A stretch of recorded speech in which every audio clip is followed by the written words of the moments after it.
Hello, Paul 251 students. We are going to start talking about sampling distributions and leading up to the central limit theorem. So to do this, imagine if I want to know the number of days a week that students read about political news. And this kind of variable would range from 0 days a week to 7 days a week. So that would make it a ratio type of variable. It's 0 means that people don't read the news at all. And 7 would mean that students read the political news every single day of the week. So if we were in a classroom situation and there were, say, 30 or 40 of us in the room, what I would like to know is the full population, all of my 251 students. How many days a week do you guys read about political news? Is it 0 days a week? Is it 7 days a week? Or is it somewhere in between?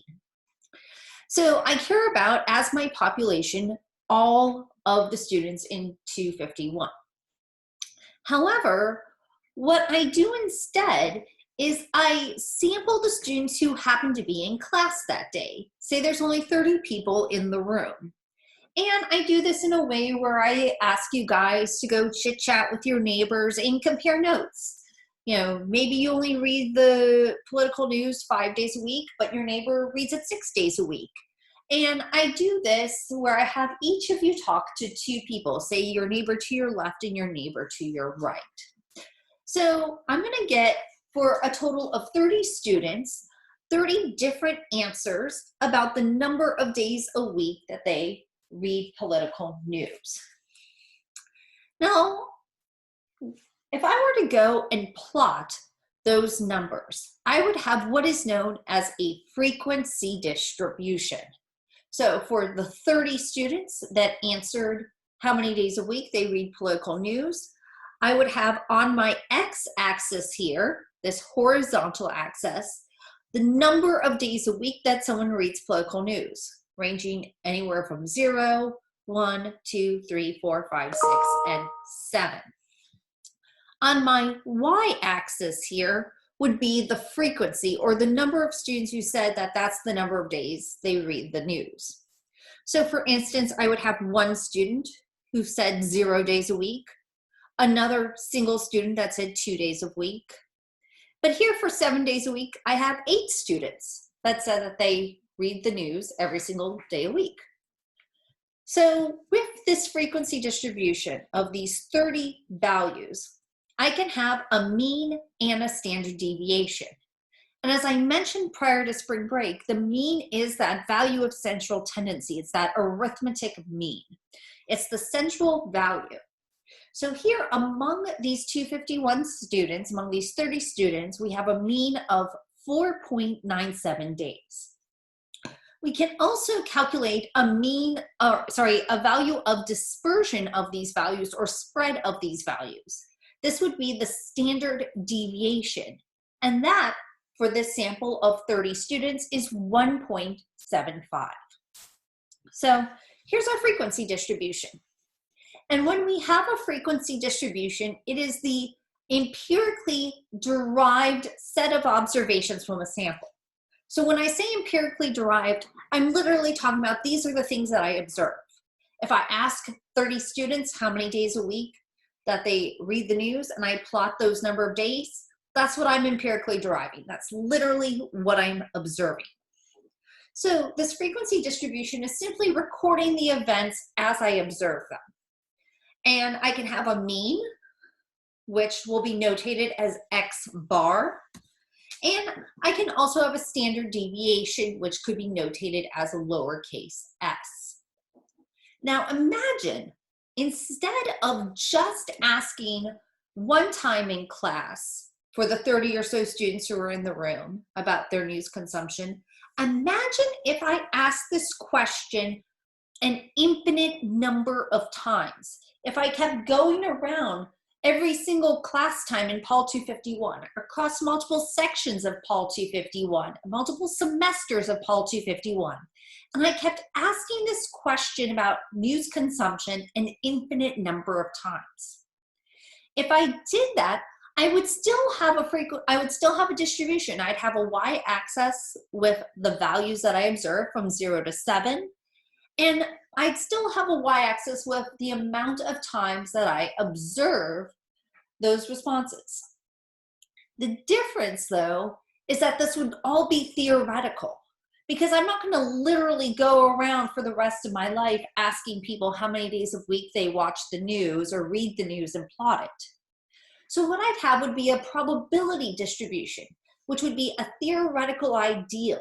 It would be what would happen if I let the laws of chance produce an effect. Just like if I rolled a die 100 million times, or if I flipped a coin and looked at an infinite number of coin flips, how many are heads and how many are tails? So with this probability distribution, this theoretical ideal, it has a couple of the same properties as a frequency distribution. It has a mean, which is notated as mu. That little lowercase u looking thing, that's mu, and that's the lowercase version of mu. It would also have a measure of dispersion or a measure of standard deviation. And this would be notated as lowercase sigma. This little circular notation right here, that is sigma. So this same distribution, with my y-axis being the values I observe of number of days of week reading the news, and my y-axis being a frequency, this could very well be a probability distribution if the following hold. Number one, if the y-axis is a probability of observing a certain value instead of the actual observed frequency of occurrence. So instead of saying one student said 0 days a week, I would say this would be the probability of observing a student who said 0 days a week. The second thing that would need to happen for this to be a probability distribution would be to have infinite sampling of this variable. So it wouldn't be just simply a one-shot deal with 30 students in a class. This would have to be me asking again and again and again samples of Pol 251 students how often they read the news. And when this happens, when I have this probability distribution, in this type of infinite sampling, we can have a mean that starts to approximate the true probability distribution mean of mu. Now, let's say I did something else entirely in class. So, say I still want to know the number of days a week students read about political news. Now, instead of asking all of the students individually how many days a week they watch the news, I asked people in their little groups of 3 to compare notes among themselves and to calculate the mean number of days that that group of 3 reads the news. So maybe I have a group of 3 students that might read the news 5, 6, and 7 days a week, and their mean would be 6. Or say I have 2 students that read the news 2 days a week and 1 student who reads it 3 days a week, and I calculate that mean. So in this case, I would have groups of 3 students compare notes with each other on the number of days a week that they read the political news. The 3 of them together would figure out what the mean of their group is and then report those means to me.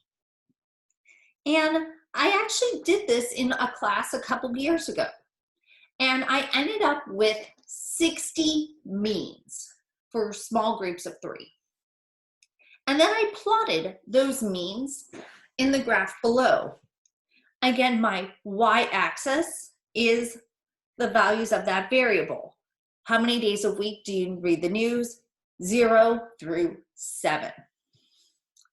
Plotted on my y-axis is that percentage of times that I would observe a certain mean. So here our x-axis is, instead of the observed number of days a week, it's the mean number of days a week a group of 3 students read the news. Now, this distribution still has a mean and a standard deviation. Its mean is 4.84 days and its standard deviation is 1.01.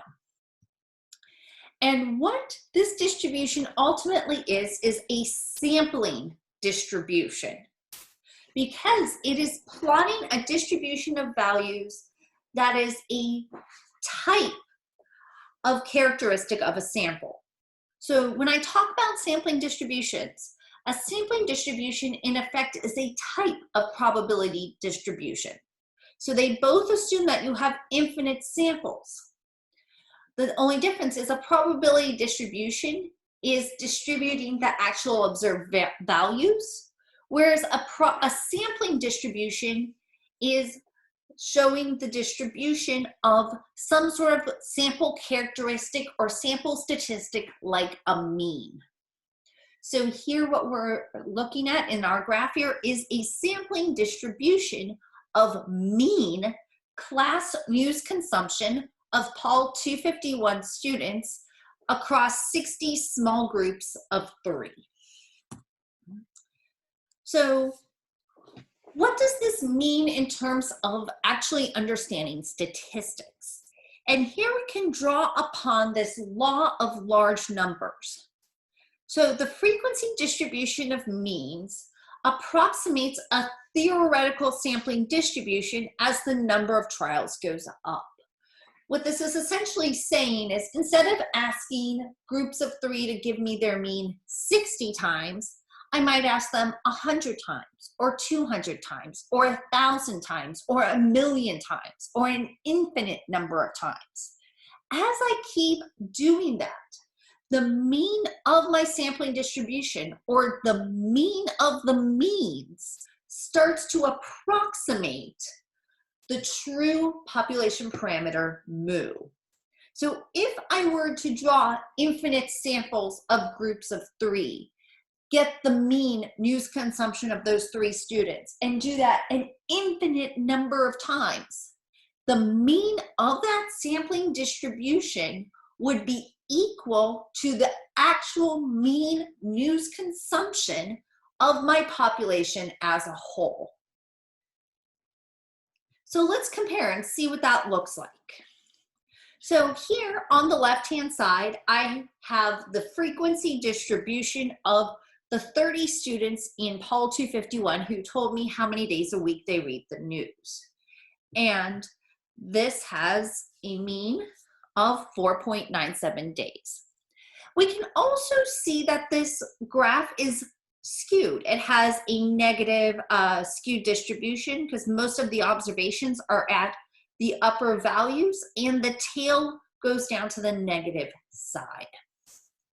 So even though this is a negatively skewed distribution, when I start looking at the distribution of mean number of days of week reading the news, this distribution starts to look more normally distributed. It starts to look like it has more of that bell-shaped curve.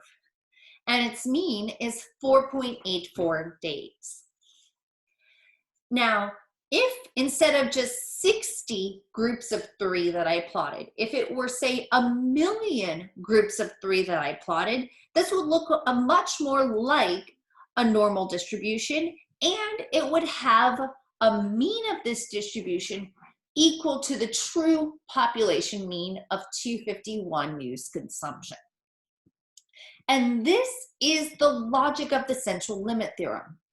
If you draw large random samples from any population, the mean of those samples will be normally distributed around a true population mean, regardless of how the variables are actually distributed in a frequency distribution. And with that, I wrap up this talk. Our next one is actually going to do an exercise where we look at calculating and going from frequency distributions to sampling distributions.